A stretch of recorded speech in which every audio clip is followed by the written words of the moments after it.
On the Mark 68 with you, tackling a tough subject. Steroid use in the Baseball Hall of Fame. It's a mess right now, and it's only going to get much worse.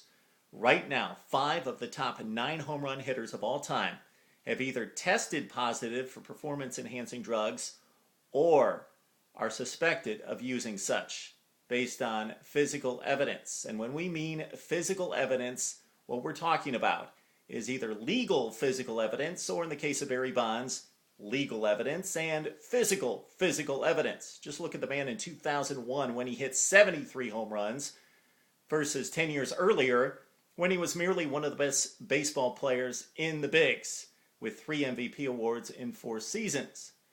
Now here's the standard right now, which is really no standard at all. Mark McGwire has not been elected to the Baseball Hall of Fame. He's not even close. Based on statistics and accomplishments, Mark McGwire is a Hall of Fame player, one of the great power hitters of all time, one of the prodigious home run hitters of his era and really of any era. But he's a 260s hitter. He's a marginal defensive player. Therefore, he's not a first ballot type of guy.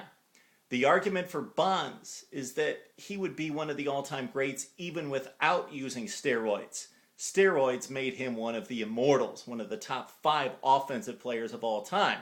But that's really no standard at all. We need to have one standard, and I propose one of 2. Either number 1, if you tested positive for steroid use, or the physical evidence is overwhelming that you use steroids, you're banned from the Baseball Hall of Fame. Or number 2, you are judged based on your the field performance, just like anybody else. Except there's an addendum to your Hall of Fame plaque, which, pardon me, I wrote it down. It reads, this player tested positive for using performance-enhancing drugs or is suspected of such based on legal evidence. Their performance was enhanced to an immeasurable degree. I think this is the only reason and the only way, I should say, to tackle this.